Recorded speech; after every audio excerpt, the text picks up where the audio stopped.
Types of chemical reactions. We have learnt in class 9th that during a chemical reaction, atoms of one element do not change into those of another element, nor do atoms disappear from the mixture or appear from elsewhere. मतलब कि कोई chemical reaction में जो atoms शुरुआत में थे वो उसी एलिमेंट के एटम्स रहेंगे, कोई नई चीज़ नहीं बनती है उसमें, कोई एटम्स डिसअपियर भी नहीं होते मिक्सचर से, या कहीं नए एटम्स भी नहीं क्रिएट होते हैं. Actually chemical reactions involve the breaking and making of bonds between atoms to produce new substances. Actually में जो बॉन्ड्स बनते हैं, अगर कोई दो रिएक्टेंट्स है या तो वो आपस में रिएक्ट करके कुछ नया बनाएंगे या फिर वो एक दूसरे को चेंज करेंगे, बट उसमें एक्चुअल में क्या होगा, breaking and making of bonds. जो एटम्स को जोड़ते हैं बॉन्ड्स, उनका चेंज होगा.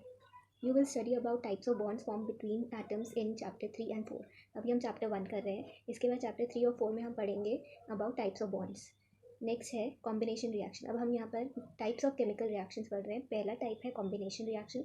इसमें हमें नाम से पता चल रहा है कोई भी दो चीज़ें या दो से ज़्यादा चीज़ें आपस में कंबाइन करके कोई एक नया प्रोडक्ट बनाएंगे. इसके लिए हमें पहले एक एक्टिविटी दी है, एक्टिविटी 1.4. इसमें बताया take a small amount of calcium oxide और quick lime in a beaker. Slowly add water to this. Touch the beaker as shown in the figure 1.3. This is the figure 1.3. Do you feel any change in temperature? अब यहाँ पे figure में देखते हैं, एक beaker है, इसमें हम देख रहे हैं कि नीचे कैल्शियम ऑक्साइड मिला है हमें और कुछ बबल्स निकल रहे हैं वाटर में, और हम यहाँ पे एक हैंड देख सकते हैं जो इसको टच कर रहा है, और यहाँ लिखा है formation of slaked lime by the reaction of calcium oxide with water. मतलब कि यहाँ पे दो चीज़ें कंबाइन हो रही है, कैल्शियम ऑक्साइड और वाटर, और क्या फाइनल प्रोडक्ट मिल रहा है, that is called as slaked lime. So, calcium oxide reacts vigorously with water to produce slaked lime, calcium hydroxide. Slaked lime common name है और साइंटिफिक नेम है कैल्शियम हाइड्रोक्साइड. मैंने आपको बताया था हाइड्रोक्साइड कहीं भी लिखा हो मतलब कि OH होता है, हाइड्रोक्साइड मतलब है OH. Releasing a large amount of heat. तो अगर हीट निकल रही है मतलब कि ये एक्सोथर्मिक रिएक्शन है. Next, calcium oxide is quick lime. इसका कॉमन नेम है quick lime. Calcium oxide scientific name है और सिंबल है CaO. Plus water gives slack lime. Slack lime का फॉर्मूला में क्या चेंज है, इसमें हाइड्रोक्साइड आयन है और वो भी दो है. कैल्शियम एक एटम है और दो आयन्स हैं, हाइड्रोक्साइड आयन्स. तो यहाँ पे दो चीज़ें कंबाइन हुई है, कैल्शियम ऑक्साइड और वाटर, और फाइनल प्रोडक्ट जो बना है स्लेक लाइम, या हम इसको क्या बोल सकते हैं, calcium hydroxide. In this reaction, calcium oxide and water combine to form a single product, calcium hydroxide. Such a reaction in which a single product is formed from two or more reactants is known as combination reaction. Next, box information. Do you know a solution of slaked lime produced by the reaction 1.13 is used for whitewashing walls. So whitewash करने में जो white color का compound use होता है that is slaked lime. Calcium hydroxide reacts slowly with the carbon dioxide in air to form a thin layer of calcium carbonate on the walls. तो जो actually ये reaction हुआ था, यहाँ पे जो हमें स्लेक लाइम मिला, ये स्लेक लाइम हमें क्विक लाइम से मिला था, तो ये स्लेक लाइम भी एक्वस सोल्यूशन में था. अब इसको हम अगर यूज़ करते हैं वॉल्स को पेंट करने के लिए, तो उसके बाद क्या होगा, थोड़े दिन में वो चीज़ रिएक्ट करेगी जो हवा में कार्बन डाइऑक्साइड है उसके साथ, और फिर उसमें क्या बनेगा, एक thin layer of calcium carbonate on the walls. Calcium carbonate is the final product. Calcium carbonate is formed after 2 to 3 days of whitewashing and then it gives a shiny finish to the walls. तो actually जो shine आती है वो किसकी वजह से है, calcium carbonate की वजह से. बट ओरिजिनल कंपाउंड क्या था, वो कैल्शियम हाइड्रोक्साइड, जिसने रिएक्ट किया कार्बन डाइऑक्साइड के साथ और फाइनल बनाया कैल्शियम कार्बोनेट.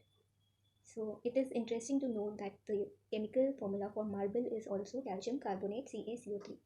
तो कैल्शियम हाइड्रोक्साइड जो स्लेक लाइम था एक्वस मतलब सोल्यूशन में, प्लस कार्बन डाइऑक्साइड जो गैसियस फॉर्म में एयर से मिल रहा है, दोनों रिएक्ट करके क्या बना रहे हैं, कैल्शियम कार्बोनेट, और साथ में वाटर भी रिलीज़ हो रहा है. पहले वाले रिएक्शन में वाटर इसके साथ कंबाइन, कैल्शियम ऑक्साइड के साथ कंबाइन हुआ था, यहाँ पर वाटर कंबाइन हुआ था, अब इस रिएक्शन में वो रिलीज़ हो रहा है.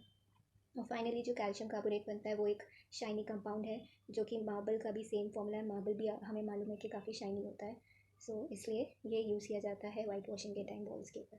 Next, let us discuss some more examples of combination reactions.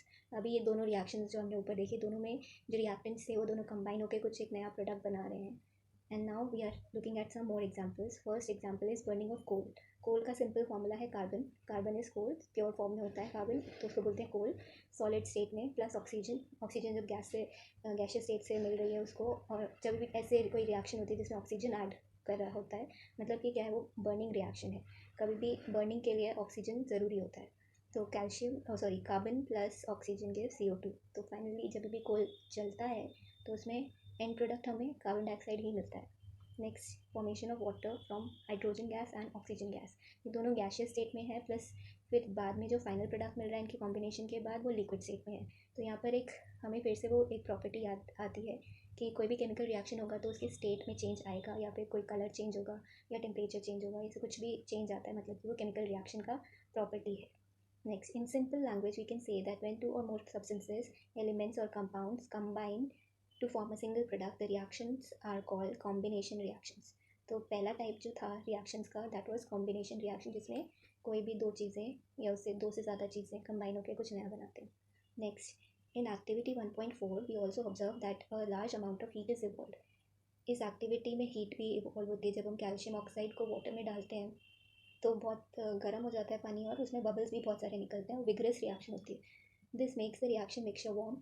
Reactions in which heat is release along with the formation of products are called exothermic reaction, chemical reactions. यहाँ पे दो वर्ड्स हैं, exothermic, एक्सो मतलब निकलना और थर्मिक मतलब कि heat. जो भी रिएक्शन में हीट निकलेगा उसको बोलते हैं exothermic reactions. Other examples of exothermic reactions are first burning of natural gas. अब यहाँ पर हम कॉम्बिनेशन रिएक्शन नहीं देख रहे हैं, अब हम देख रहे हैं एक्सोथर्मिक रिएक्शन जिसमें कि हीट रिलीज़ हो रही है. तो कोई भी चीज़ बर्न करेंगे तो हीट रिलीज़ होगा. जैसे कि नेचुरल गैस, उसका फॉर्मूला है मीथेन, CH4 गैशियस स्टेट में, प्लस ऑक्सीजन, ये CO2 प्लस वाटर. तो वाटर भी यहाँ पर हम देख रहे हैं कि गैशियस स्टेट में, क्योंकि अगर ये लिक्विड स्टेट में होता तो फिर ये बर्निंग नहीं हो पाती. ये स्टीम के फॉर्म में या वेपर के फॉर्म में निकल जाता है वाटर साथ में, बट लिक्विड फॉर्म में यहाँ पर वाटर नहीं मिलेगा.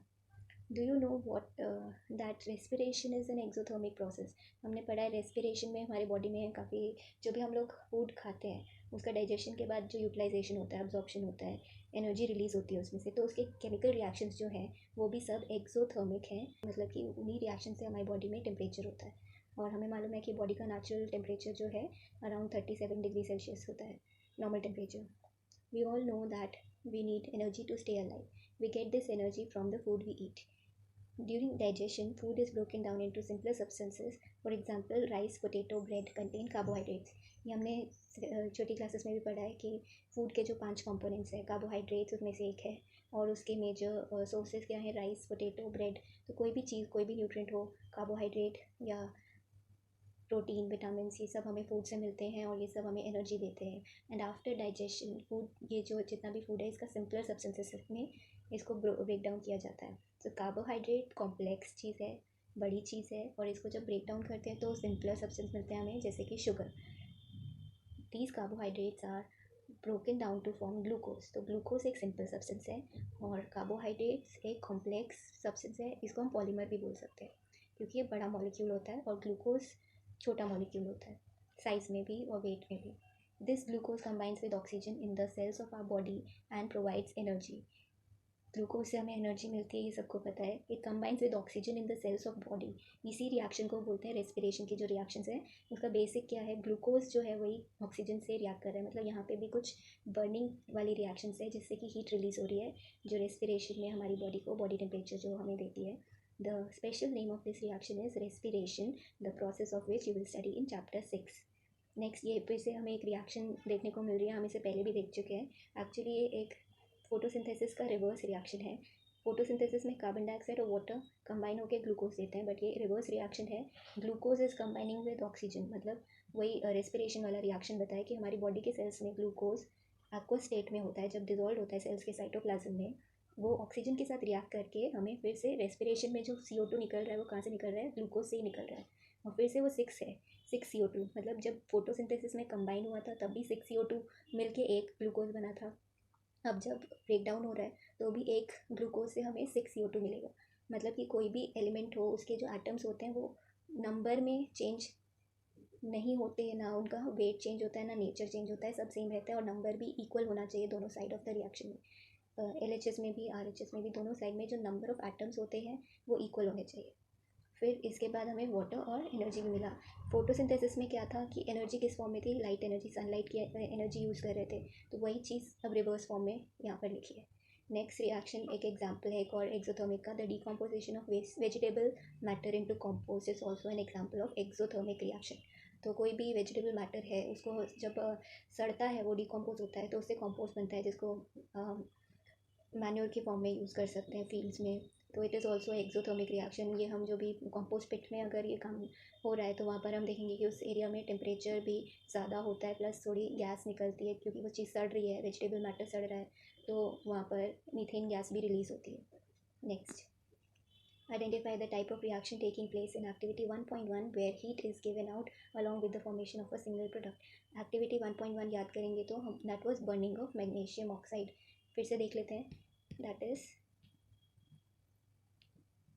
ये है activity 1.1 burning of magnesium ribbon resulting in formation of magnesium oxide. This is also a kind of combination reaction क्योंकि यहाँ पर मैग्नीशियम कंबाइन हो रहा है ऑक्सीजन के साथ। इसका रिएक्शन भी लिखा है हमने यहाँ पर इक्वेशन, ये रहा, magnesium plus oxygen plus magnesium oxide. This is also a type of combination reaction, plus ये एक एक्सोथर्मिक रिएक्शन भी है क्योंकि इसमें भी हीट रिलीज हो रही है। नेक्स्ट, वापस जाते हैं टॉपिक पे।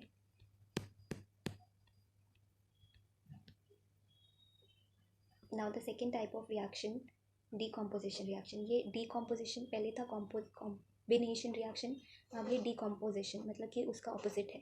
तो इसमें कोई एक चीज़ ब्रेक डाउन होगी और हमें प्रोडक्ट्स हमें 2 या 2 से ज़्यादा मिलेंगे। So now another activity 1.5, take about 2 gram ferrous sulphate crystals in a dry boiling tube. So boiling tube क्या होता है, एक तरह का टेस्ट ट्यूब है, बट ये थोड़ा थिक होता है इसके वॉल्स, और इसको हम डायरेक्टली हीट कर सकते हैं जिससे कि ये कभी ब्रेक मतलब इसमें ब्रेकेज के चांसेस कम होते हैं, इसलिए इसको हम बोलते हैं बॉइलिंग ट्यूब, और ये हीट करने के लिए, डायरेक्ट हीट करने के लिए सूटेबल है। Note the colour of ferrous sulphate crystals. Colour कैसा होता है फेरस सल्फेट क्रिस्टल्स का, यहाँ पर हम देखेंगे आगे, ग्रीन कलर का होता है। Heat the boiling tube over the flame of a burner और spirit lamp as shown in the figure 1.4। Observe the colour of the crystals after heating. So now this is the figure 1.4, correct way of heating the boiling tube containing crystals of ferrous sulfate and of smelling the odor। तो यहाँ पर boiling tube पकड़ा हुआ है tongs के साथ, क्योंकि गर्म हो जाएगा तो टोंग्स हमारी सेफ्टी के लिए है, और बॉइलिंग ट्यूब के अंदर है फेरस सल्फेट क्रिस्टल्स जो कि ग्रीन कलर के होते हैं। उसको बर्नर की फ्लेम से यहाँ पे हीट मिल रही है, और हमने यहाँ पे देखा कि इसको वाफ्टिंग बोला जा रहा है, गैस जेंटली टुवर्ड्स नोज। जो भी फ्यूम्स निकल रहे हैं, गैस निकल रही है आफ्टर हीटिंग, उसको डायरेक्टली अपने फेस की तरफ नहीं पॉइंट आउट किया है। यहाँ पे लिखा भी है, do not point the mouth of the boiling tube at your neighbours और योर सेल्फ, क्योंकि जब हम कोई भी चीज़ को हीट करते हैं वो एकदम से एक्सप्लोड हो सकती है। ऐसा डेंजरस काम कभी हो जाए, उसके प्रिकॉशन के लिए हम कभी भी बॉइलिंग ट्यूब का जो माउथ है उसको अपनी तरफ या किसी भी और की तरफ पॉइंट नहीं करते। और अगर कोई चीज़ को स्मेल करना है तो उसकी गैस जो निकल रही है फ्यूम्स, उसको हाथ से अपनी तरफ वेव करते हैं या वाफ्ट करते हैं ताकि हमें वो गैस स्मेल कर सके और डायरेक्ट कांटेक्ट हमें उस चीज़ का ना मिले। Next, have you notice that green colour of the ferrous sulphate crystals has changed. जब हीट कर रहे हैं तो उसका कलर चेंज हो जाएगा। Now you can smell the characteristic order of burning sulphur. तो सल्फर कभी बर्न होता है तो उसकी एक चोकिंग स्मेल होती है, मतलब गले में लगता है वो थोड़ा खराश जैसा। और नेक्स्ट रिएक्शन दिया है यहाँ पे। So the reaction is 2FeSO4 solid state में, क्रिस्टल्स था सॉलिड स्टेट में, इसका नाम क्या है, फेरस सल्फेट। जब हमने इसको हीट किया मतलब हमने इसको एनर्जी दिया। Now the products are Fe2O3 ferric oxide, ये भी सॉलिड स्टेट में, प्लस गैस निकला था, यहाँ पे हमने देखा कुछ गैस निकल रहा है फ्यूम्स। गैस में क्या था, सल्फर डाइऑक्साइड SO2 और sulphur trioxide SO3। In this reaction, you can observe that a single reactant breaks down to give simpler products. This is a decomposition reaction. Ferrous sulfate crystals FeSO4 dot, यहाँ पे comma लिखा है पर dot होना चाहिए, 7H2O मतलब कि 7 molecules of water ferrous sulphate के साथ अटैच्ड है, तो तब जाके एक मॉलिक्यूल बनेगा कंप्लीट फेरस सल्फेट क्रिस्टल का। They lose water when heated and the color of the crystal changes. It then decomposes to ferric oxide। पहले फेरस था, अब क्या बन गया, फेरिक ऑक्साइड। फेरिक ऑक्साइड का फॉर्मूला क्या है, Fe2O3 sulphur dioxide and sulphur trioxide. Ferric oxide is a solid while SO2 and SO3 are gases. Decomposition of calcium carbonate to calcium oxide and carbon dioxide on heating is an important decomposition reaction used in various industries। फिर से ये calcium carbonate की बात आई है। Calcium carbonate हमने पहले देखा था, कॉम्बिनेशन रिएक्शन में बना था after reaction of calcium hydroxide with water with carbon dioxide. But अब हम इसको अगर हीट करते हैं तो हमें फिर से क्या मिलता है, कैल्शियम ऑक्साइड और कार्बन डाइऑक्साइड। जो चीज़ मिला के कैल्शियम कार्बोनेट बनाया था उसको हीट करेंगे तो भी वही प्रोडक्ट्स मिलते हैं, तो मतलब कि वो रिवर्सिबल रिएक्शन है। on heating is an important decomposition reaction used in various industries. Calcium oxide is called lime. Calcium oxide को जो हमने पहले देखा था, it is also called as lime or quicklime. It has many uses. One is in the manufacture of cement. When a decomposition reaction is carried out by heating, it is called thermal decomposition. मतलब thermal कहीं पे भी word है मतलब heat. Thermal का word का मतलब है heat. And decomposition मतलब कोई चीज़ break down हो रहा है. एंड यहाँ पर वही चीज़ है, थर्मल डिकम्पोजिशन हो रहा है किसका, कैल्शियम कार्बोनेट का. इसको हम क्या बोलते हैं, लाइमस्टोन. लाइमस्टोन को जब हम हीट करते हैं तो उससे वही दो प्रोडक्ट्स मिलते हैं हमें जिससे वो बना था, कैल्शियम ऑक्साइड जिसको क्विक लाइम भी बोला जाता है, और कार्बन डाइऑक्साइड. नेक्स्ट एक्टिविटी 1.6 यहाँ पे बताया. Another example of thermal decomposition reaction is given in activity 1.6. Take about 2 gram lead nitrate powder in a boiling tube. Hold the boiling tube with a pair of tongs and heat it over a flame as shown in figure 1.5. What do you observe? Note down the changes if any. तो यहाँ पे figure में दिखाया है heating of lead nitrate and emission of nitrogen dioxide. Emission word मैंने पहले भी बताया. एमिशन मीन्स कोई चीज़ निकल रही है, इवॉल्व हो रही है, तो कोई गैस निकल रही है. यहाँ पर वो गैस है नाइट्रोजन डाइऑक्साइड. सो बर्नर की फ्लेम से हम यहाँ हीट कर रहे हैं लेड नाइट्रेट को बॉइलिंग ट्यूब में, और यहाँ पे टेस्ट ट्यूब होल्डर या टोंग से उसे होल्ड कर रखा है, और यहाँ पे ब्राउन कलर की हमें फ्लेम्स मिल रही हैं. These are the flames of the gas nitrogen dioxide NO2. You will observe the emission of brown fumes. These fumes are of nitrogen dioxide NO2. The reaction that takes place is, so this is the reaction. Lead nitrate का formula है PbNO3 twice. Nitrate का valency होता है -1, lead का होता है symbol है Pb. Plumbum होता है साइंटिफिक नेम, उससे आया प्लम्बम से Pb, और इसका वैलेंसी होता है +2. तो +2 के लिए 2 इधर लग गया, और यहाँ -1 था तो 1 लिखा नहीं जाता, इसलिए PbNO3 ट्वाइस इसका फॉर्मूला है. और एक लेड एटम के साथ 2 नाइट्रेट के आयंस लगते हैं, तब जाके एक लेड नाइट्रेट का मॉलिक्यूल बनता है. सो एक मॉलिक्यूल या 2 मॉलिक्यूल्स, यहाँ पे 2 मतलब 2 मॉलिक्यूल्स को हीट किया जा रहा है, तब हमें क्या मिलता है, 2 molecules of lead oxide PbO जो कि सॉलिड है, plus 4 molecules of NO2 nitrogen dioxide gas के 4 मॉलिक्यूल्स, और 1 मॉलिक्यूल मिलता है ऑक्सीजन गैस का. अब हमें यहाँ पर 2 और एक्टिविटीज़ दी हैं, एक्टिविटी 1.7 एंड 1.8, जिसमें 2 और एग्जांपल्स हैं डिकम्पोजिशन रिएक्शंस के. अब एक्टिविटी 1.7 देखते हैं. यहाँ पर इलेक्ट्रोलाइसिस ऑफ वाटर हो रहा है. इसके लिए प्लास्टिक मग लिया गया है, जिसमें नीचे बॉटम में 2 होल करके रबर स्टॉपर लगा के उसमें 2 का ग्राफाइट रॉड्स लगाए गए हैं, फिक्स किए गए. ये ग्राफाइट रॉड होता है बैटरीज़ के अंदर, वही चीज़ यहाँ पर ली गई है, और उसके ऊपर दोनों में 2 टेस्ट ट्यूब्स लगा दिए गए हैं, और मग को हाफ फिल कर दिया गया है वाटर से. अब हम देख रहे हैं कि टेस्ट ट्यूब के अंदर कुछ बबल्स दिख रहे हैं हमें, और एक टेस्ट ट्यूब को मार्क किया है ऑक्सीजन से, और दूसरे में हम देख रहे हैं कि हाइड्रोजन लिखा है. यहाँ पर एक चीज़ नोट करने के लिए है कि ऑक्सीजन का अमाउंट जितना है वो हाइड्रोजन के लगभग हाफ है, मतलब हाइड्रोजन जो है वो उससे डबल अमाउंट में प्रेजेंट है यहाँ पर. फिर यहाँ वाटर लिखा है, टेस्ट ट्यूब के अंदर और बाहर दोनों तरफ वाटर ही है. रबर स्टॉपर से दोनों को फिक्स किया गया है ट्यूब्स को, और एनोड और कैथोड दोनों टर्मिनल्स को 6 वोल्ट की बैटरी के साथ ज्वाइन किया है. तो एक्चुअली यहाँ पर क्या हो रहा है कि ये जो इलेक्ट्रोड्स हैं एनोड और कैथोड, उसमें बैटरी के थ्रू इलेक्ट्रिसिटी पास ऑन हो रही है, और इलेक्ट्रिसिटी के थ्रू वाटर का ब्रेक डाउन हो रहा है. सो वाटर के लिए हमारा जो फॉर्मूला है, वाटर इज़ H2O, जिसमें कि 2 पार्ट्स ऑफ हाइड्रोजन है और 1 पार्ट्स ऑक्सीजन का है. तो इसलिए यहाँ पर हम देख रहे हैं कि हाइड्रोजन जो है वो डबल अमाउंट में प्रेजेंट है, और ऑक्सीजन जो है उसका हाफ अमाउंट में है. मतलब अगर 1 पार्ट ऑक्सीजन होगा तो 2 पार्ट्स हाइड्रोजन होगा. नेक्स्ट एक्टिविटी है एक्टिविटी 1.8. इसमें सिल्वर क्लोराइड लिया गया है चाइना डिश में, और सनलाइट के प्रेजेंस में देख रहे हैं हम that white coloured silver chloride turns grey. तो वाइट कलर का पाउडर था सिल्वर क्लोराइड, और वो सनलाइट के प्रेजेंस में ग्रे हो जाता है. This is due to decomposition of silver chloride into silver and chlorine by light. तो यहाँ पर जो एक्चुअली ये रिएक्शन हुआ, सनलाइट ने उसको रिएक्शन में एनर्जी दिया, तो यहाँ पर एनर्जी कंज्यूम हो रही है, यूज़ किया जा रहा है. तो मतलब एक एग्जाम्पल है ये एंडोथर्मिक रिएक्शन का. इससे पहले वाली एक्टिविटी में इलेक्ट्रिसिटी ने एनर्जी दिया था, इलेक्ट्रिक एनर्जी का यूज़ हुआ था. अब यहाँ पर सनलाइट एनर्जी, लाइट एनर्जी का यूज़ हुआ है. नेक्स्ट इसके बाद एक और कंपाउंड है AgBr. वो भी इसी तरह बिहेव करता है AgCl की तरह, बिकॉज ब्रोमीन क्लोरीन सब एक ही ग्रुप में आते हैं हेलोजेंस में. सो AgBr इसका रिएक्शन भी हम देखेंगे सेम ही है. यहाँ पर जितना पार्ट्स AgCl है उतना ही पार्ट्स AgBr है, और सेम तरह से वो ब्रेक डाउन हो रहा है 2 Ag molecules. Ag is the symbol of silver, और ये साइंटिफिक नेम आर्जेंटम से आया है Ag, और Br टू ब्रोमीन के लिए दोनों एक ही तरह से रिएक्ट करते हैं। यहाँ पर AgCl और AgBr ये दोनों का रिएक्शन ऑलमोस्ट सेम है। And these two compounds in the above reaction they are used in black and white photography. तो वाइट से जो ग्रे कलर में चेंज आता है वो ब्लैक एंड वाइट फोटोग्राफी में यूज़ किया जाता है। What form of energy is causing these decomposition reactions? कौन सी एनर्जी यूज़ हो रही है इसमें? सनलाइट की एनर्जी।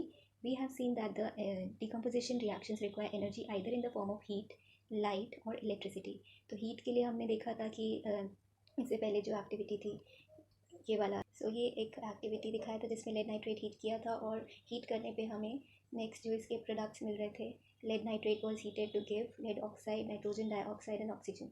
तो यहाँ पर हीट एनर्जी यूज़ हुआ, फिर इलेक्ट्रोलाइसिस ऑफ वाटर में इलेक्ट्रिक एनर्जी यूज़ हुआ, और फिर यहाँ सिल्वर क्लोराइड के ब्रेकडाउन में सनलाइट एनर्जी का यूज़ हुआ, लाइट एनर्जी।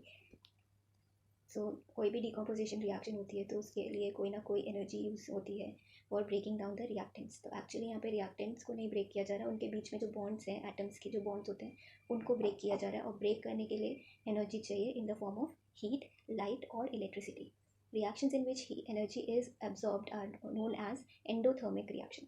एंडो मतलब कोई चीज़ अंदर जा रही है, कंज्यूम हो रही है, और थर्मिक थर्मल वर्ड से आया है। थर्मिक मीन्स एनर्जी या हीट। तो कोई भी चीज़ जिसमें एनर्जी उस सिस्टम के अंदर जा रही है, यूज़ हो रही है, तो वो रिएक्शन होगा एंडोथर्मिक। और इसका ऑपोजिट होता है exothermic. Exo word is related to exit, जिससे कि एग्जिट हो रहा है, कोई एनर्जी अगर निकल रही है तो फिर वो एक्सोथर्मिक होगा रिएक्शन। फिर नेक्स्ट एक्टिविटी है यहाँ पर, take about 2 gram barium hydroxide in a test tube, add 1 gram of ammonium chloride and mix with the help of glass rod. तो अगर ये एक्टिविटी हम करके देखेंगे तो बेरियम हाइड्रोक्साइड और अमोनियम क्लोराइड ये दो कंपाउंड्स को ऐड करने में हम देखते हैं कि टेम्परेचर जो है उस सिस्टम का, अगर हम बीकर में कर रहे हैं या टेस्ट ट्यूब में कर रहे हैं, उसका टेम्परेचर जो है वो कम हो जाता है। इसमें लिखा है touch the bottom of the test tube with your palm, what do you feel, is this an exothermic और एंडोथर्मिक रिएक्शन? तो क्योंकि टेम्परेचर कम हो रहा है, हीट अंदर कंज्यूम हो रही है, तो मतलब वो एंडोथर्मिक रिएक्शन होगा।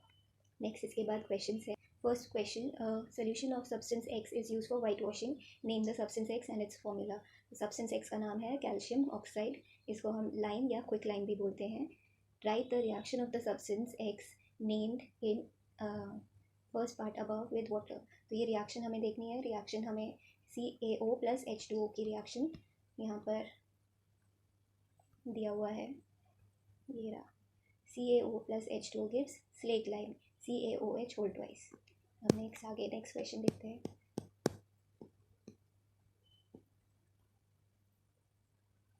Why is the amount of gas collected in one of the test tubes in activity 1.7 double of the amount collected in the other? Name this gas. So ये activity 1.7 में यहाँ पे इलेक्ट्रोलाइसिस ऑफ वाटर में एक test tube में ज़्यादा gas collect हुआ, दूसरे में उसका हाफ अमाउंट कलेक्ट हुआ।